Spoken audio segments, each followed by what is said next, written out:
শেষ করব।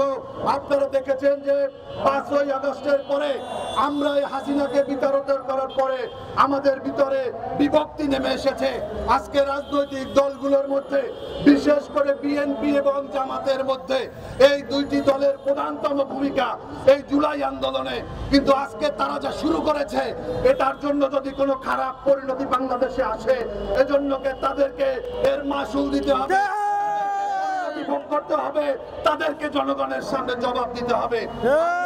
সরাসরি চাই না, আমরা কামড়াকামড়ি চাই না, আমরা প্রতিহিংসা চাই না, আমরা চাই ঐক্যবদ্ধভাবে আমরা একটা নির্বাচন চাই। জনগণ যাকে ভোট দেবে তারা ক্ষমতায় নেবে, তারা ক্ষমতায় যাবে।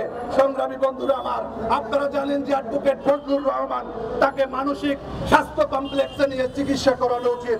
তিনি একের পর এক যেভাবে উল্টাপাল্টা বক্তব্য দিয়ে যাচ্ছেন, এই ফজলুর রহমানকে এখন পর্যন্ত বিএনপি এখন পর্যন্ত কোনো অ্যাকশন নেয়নি। জুলাই আন্দোলনের বিরুদ্ধে গিয়ে আজকে দেখেছি তিনি আওয়ামী লীগের পক্ষে কথা বলছেন, মনে হয় যেন তিনি আওয়ামী লীগের বর্তমান কনভেনারের দায়িত্ব পালন করছেন। বিএনপিকে পরিষ্কার করতে হবে, ফজলুর রহমান বিএনপি করে নাকি আওয়ামী লীগ করে, এটা বিএনপির কাছ থেকে আমরা জানতে চাই। ফজলুর রহমানের লাগামহীন বক্তব্য এভাবে চলতে পারে না, কারণ তিনি মানুষকে বিভ্রান্ত করছেন, তিনি আমাদের জুলাই ঐক্যে ফাটল ধরাচ্ছেন, তিনি আমাদের ফ্যাসিবাদ বিরোধী আন্দোলনকে প্রস্তাবিত করছেন। এভাবে চলতে পারে না বন্ধুরা আমার। সংগ্রামী বন্ধুরা আমার, আপনাদের সবাইকে ধন্যবাদ জানাই। আপনারা আজকে আমাদের এখানে এসেছেন। আমরা এই সরকারের আমরা পক্ষে, আমরাই কিন্তু এই সরকারকে আন্দোলনের যারা আছি, ফ্যাসিবাদ বিরোধী যারা আছি, আমরা এই ডক্টর মোহাম্মদ ইউনূসকে আমরা ক্ষমতায় বসিয়েছি। আমরা চাই তার উপদেষ্টারা এদেশের মানুষের কল্যাণে, এদেশের মানুষের জন্য, এদেশের খেটে খাওয়া কৃষক শ্রমিক দিনমজুদের জন্য তারা কাজ করবে। কিন্তু তারা আজকে কলোনিয়াল শুরু করেছে। তাদের যেই উপদেষ্টা রয়েছে, তাদের এনজিও গুলো এক বছরে হাজার হাজার কোটি টাকার ডোনেশন পেয়েছে। বিভিন্ন বিদেশ থেকে যত ডোনেশন এসেছে, যত তাদের বরাদ্দ আছে, সব তারা নিজেরা ভাগযোগ করে খাচ্ছে।